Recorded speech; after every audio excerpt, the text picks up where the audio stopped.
Lore, amazing gameplay, beautiful art, and a lot of amazing support for their players.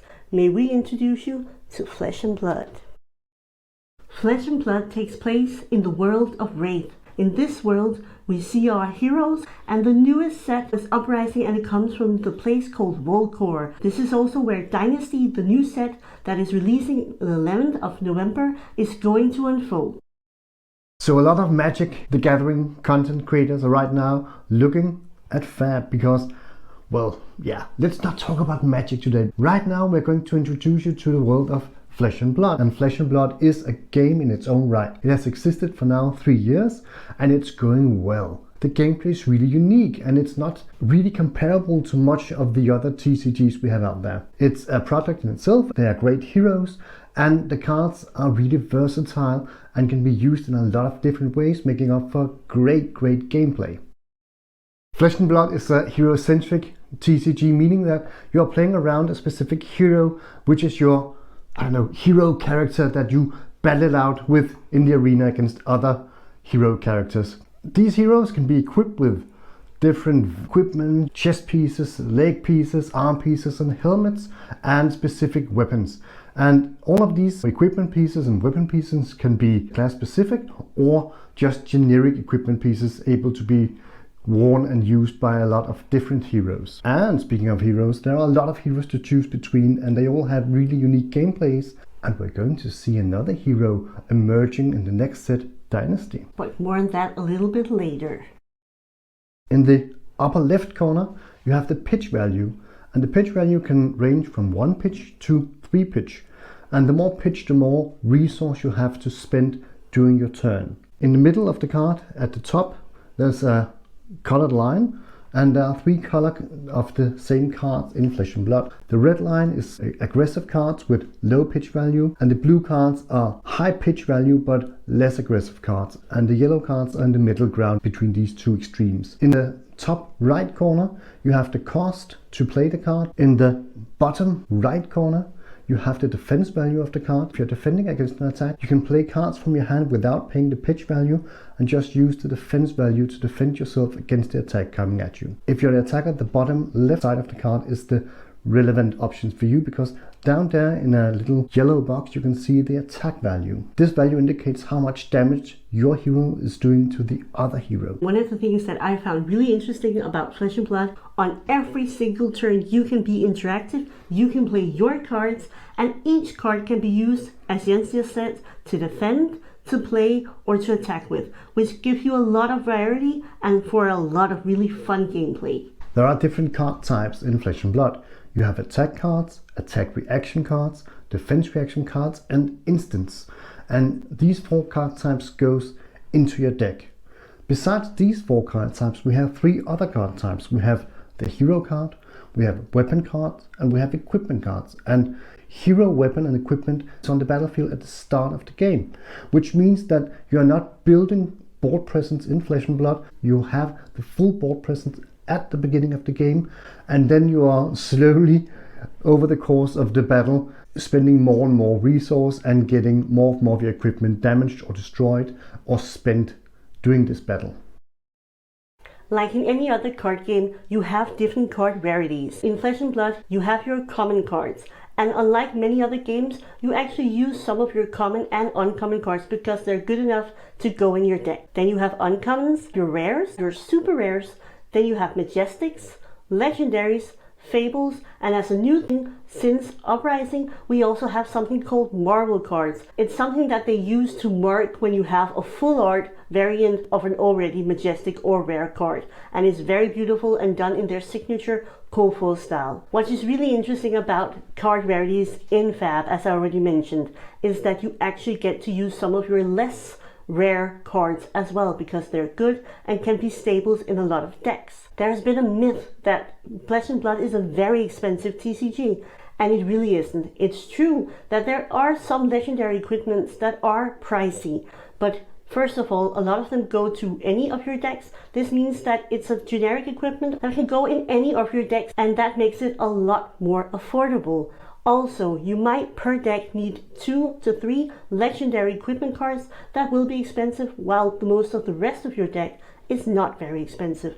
So Flesh and Blood is absolutely available to get into, and you don't have to pay a fortune. That also depends on what kind of format you want to get into. So let's have a closer look at the formats in Flesh and Blood.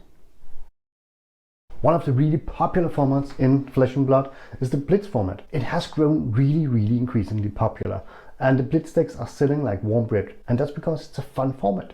When you're playing a Blitz deck, you are going to play a young hero, and young heroes, they have less life total than older heroes. And that is the key difference between a young hero and an older hero. The game goes faster, it's more fast paced because those 20 life points are going to be spent really fast. In a Blitz deck, you can have up to 11 equipment pieces and 40 cards in your main deck. And these 11 equipment pieces, much like a sideboard in Magic, where you can find the equipment pieces that are most suited to help your hero against some of the opposing heroes. In the 40 card deck, you can have 2 of each card. And in Flesh and Blood, a card is different if it has a different color in the color bar. That means that you can have some of the same name in the card as long as the color is different. You can have 2 red and 2 blue, for instance, and that would count as 2 different cards. Classic Constructed is the main and premier format for Flesh and Blood. It is the deck where you can use your old hero who has 40 life, almost all of them, and you get to build a very large deck of 80 cards, including your weapons and equipments. This is the format that is usually played when people have gained more knowledge about the game and are more used to playing and more used to building decks. And a small prayer from us, or at least a wish, we really hope to see some Classic Constructed pre-cons soon, because we would love to get more into Classic Constructed, but right now it seems daunting to get started. Classic Constructed is the longer format. Each round takes around, I think, 50 minutes because you have 40 life, so there is a lot of back and forth between the two heroes battling it out in the arena. We covered the 2 most common formats that are the most played, Blitz and Classic Constructed. But there are also more formats and a really excited format coming up. Yeah, we're going to have a new format called PvE, where you team up as the heroes you play, and you're going to play against a monster. So much like in the computer games where you have player versus environment, PvE, then in the Flesh and Blood decks you go together with another hero, maybe more heroes, and then you battle it out against some other foe that is not a player character. Exactly. And I'm looking really forward to this. Exactly, and I think it fits us really well because we're both gamer nerds as well, and also people who enjoy playing role-playing games.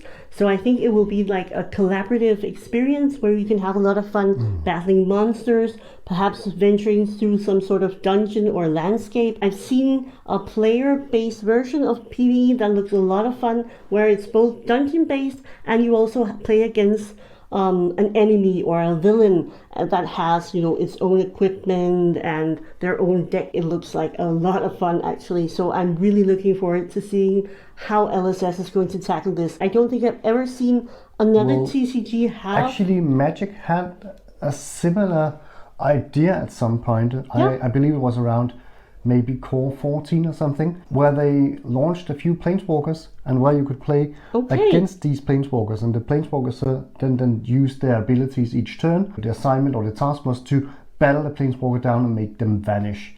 And yeah, it could be kind of hard, but it was really generic because the Planeswalkers only had these 3 or 4 abilities. But yeah, they tried to do something similar and it was ditched. Yeah, I have a lot of faith in James White and the rest of the LSS team that they're going to make a really fun format for us. And I love the sort of collaborative idea. PvE, it's going to be fun, I think. And who knows, maybe there's going to be some cards released that could actually buff some of the other classes while playing with them against the monsters. Be also something that gives you sort of buffs depending on how many different heroes you're playing. Yeah.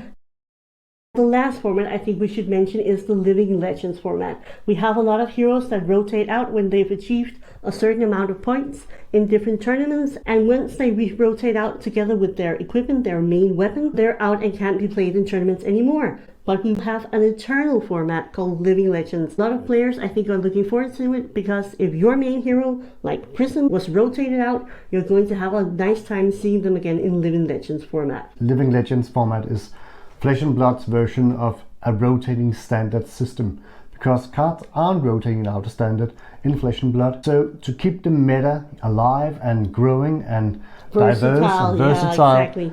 some of the heroes have to go. The heroes that win the most, which are dominating meta, they are becoming upgraded to living legends, and then they are removed to another format where they can play against really competitive other heroes. Speaking of heroes and those heroes classes, we're going to have a new hero class in Dynasty, and that's going to be the Assassin. As of yet, we do not know much about the Assassin card or the Assassin class, but what do we know about this set, Sophie? Well, Dynasty is the next set coming up 11th of November. From the lore perspective, we do know a lot of stuff. We're still in the land of Volkor, where we have the Emperor, and the Emperor was just revealed this past preview season, and he's a really cool card, and he has this new interesting mechanic called Royal, which seemed very interesting, and everybody was excited to be playing him.